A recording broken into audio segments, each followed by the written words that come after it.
हाँ जी गुप्ता साहब, सरदार सिमरनजीत ਸਿੰਘ ਮਾਨ ਦੀ ਤਰਫ ਤੋਂ ਤੁਸੀਂ ਅੱਜ ਕੋਰਟ ਦੇ ਵਿੱਚ ਆਏ ਸੀ। ਇੱਕ ਐਮਪੀ ਜਿਹੜੇ ਪਿਛਲੇ 3 ਦਿਨ ਤੋਂ ਬੈਰੀਅਰ ਤੇ ਬੈਠੇ ਹੋਏ ਨੇ ਲਖਨਪੁਰ ਦੇ ਉੱਤੇ, ਔਰ ਤੁਸੀਂ ਅੱਜ ਇੱਥੇ ਪੇਸ਼ ਹੋਏ ਹੋ। ਔਰ ਕੀ ਇਹਦੀ ਸਥਿਤੀ ਹੈ, ਤੁਸੀਂ ਜਾਣਕਾਰੀ ਦਿਓ ਕਿ ਤੁਸੀਂ ਕੀ ਪੱਖ ਰੱਖਿਆ ਔਰ ਕੋਰਟ ਕੀ ਕਹਿ ਰਹੀ है। आज सुबह से ही हम अपनी पिटीशन जो तैयार करके ऑनरेबल कोर्ट के टेबल पे हमने रख दी थी, लेकिन आज काम बहुत ज़्यादा होने की वजह से इस केस की सुनवाई पूरी नहीं हो सकी। फिर भी हमारे माननीय जज साहब ने हमें सुना।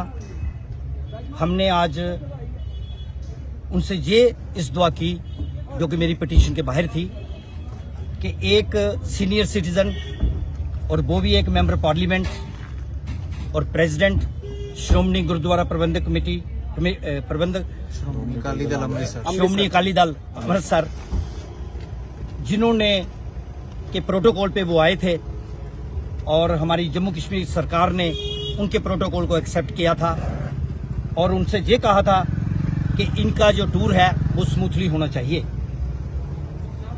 ये देखते हुए मैंने ऑनरेबल जज साहब से ये रिक्वेस्ट की कि चूंकि टाइम की आज कमी है, मैं समझता हूं कि टाइम आज 5 बजे से ज़्यादा हो गया, जबकि हमारी अदालतों का टाइम 4:30 बजे तक है। फिर भी जज साहब ने हमें आधा घंटा ज़्यादा टाइम दिया। हमने ये भी कहा ऑनरेबल जज साहब से कि एडमिनिस्ट्रेशन मेरे क्लाइंट के साथ एक मुलजिम का सलूक ना करे। वो एक ऑनरेबल मेंबर पार्लियामेंट हैं और उससे भी बड़ी उनकी एक क्वालिफिकेशन है, वो सीनियर सिटीजन 77 ईयर्स ओल्ड है और 3 बार मेंबर पार्लियामेंट रह चुके हैं। तो एडमिनिस्ट्रेशन को एक हिदायत दी जाए, सख्त हिदायत दी जाए कि वो उनको जितनी भी एमिनिटीज ऑफ लाइफ हैं एक मेंबर पार्लियामेंट को, वो उनको इमीडिएटली मुहैया करवाए।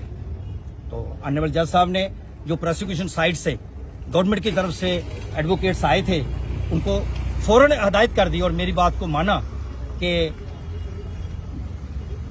श्री सिमरनजीत सिंह मान साहब को, जो कि मेंबर पार्लियामेंट हैं, उनकी हैसियत के मुताबिक उनको जो प्रोटोकॉल डिमांड करता है और ये कठुआ की एडमिनिस्ट्रेशन उनको प्रोवाइड करे।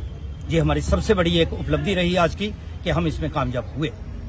दूसरी बात यह है कि हमने अपने वर्दी डिस्ट्रिक्ट मजिस्ट्रेट साहब का ऑर्डर चैलेंज किया है, अंडर जो उन्होंने 144 के तहत इशू किया था।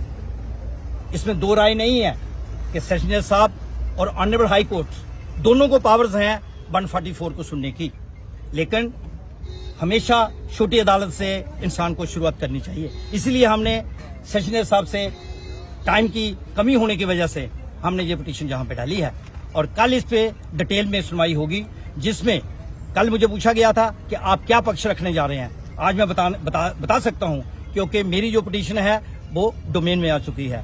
अपोजिट पार्टी को अब मेरा डिफेंस जो पता लग चुका है, आज वो प्रिपेयर भी करेंगे, मुझे कोई अफसोस नहीं होने वाला। तो मैंने अपनी पिटीशन में साफ लफ्जों में लिखा है कि मैं इस ऑर्डर को इसलिए चैलेंज करता हूं कि मुझे चंद दिन पहले जम्मू कश्मीर के अंदर आने की अनुमति दी गई और मेरा वेलकम करने के लिए एडिशनल डिप्टी कमिश्नर साहब ने एक प्रोटोकॉल जारी किया। उसी के मुताबिक मैं 17 तारीख को वहां से चला, इस उम्मीद से कि मेरा वेलकम लखनपुर के अंदर होगा। लेकिन कठुआ के डिस्ट्रिक्ट मजिस्ट्रेट साहब ने जब ये ऑर्डर मुझे दिखाया, मैंने उनका भी वेलकम किया। मैंने कहा अगर आपने ये ऑर्डर निकाला है तो मैं इसको देखता हूं क्या है। उसके बाद हमने ये चैलेंज किया है, लेकिन मुझे पूरी उम्मीद है कि ये ऑर्डर बिल्कुल नहीं सस्टेन करेगा और ये कल क्वैश होने के कगार पे है। तो इससे ज्यादा ना कुछ कहते हुए हम ये कहते हैं कि हिंदुस्तान के अंदर अगर डेमोक्रेसी है तो हर शख्स के लिए डेमोक्रेसी है, और जो कानून बनाने वाले हैं वो इस बात का ध्यान रखें कि अगर आप लोगों ने कानून बनाए हैं तो उसकी हिफाजत भी करना हमारी जुडिशरी का काम है। और आप जैसे लोगों के साथ अगर ऐसा बर्ताव हो सकता है तो आप समझ सकते हैं कि किसी की भी मूवमेंट को रोका जा सकता है, लेकिन कानून सबके लिए एक जैसा है। इसलिए मेंबर पार्लियामेंट के होने के नाते ऑनरेबल कोर्ट ने उनको जितनी इम्यूनिटीज हैं लाइफ की, जो उनको प्रोवाइडेड है प्रोटोकॉल में, वो दी जाएंगी। बाकी हम कल आपसे बात करेंगे जब ये ऑर्डर क्वैश होगा। धन्यवाद। Thank you very much. Thank you sir.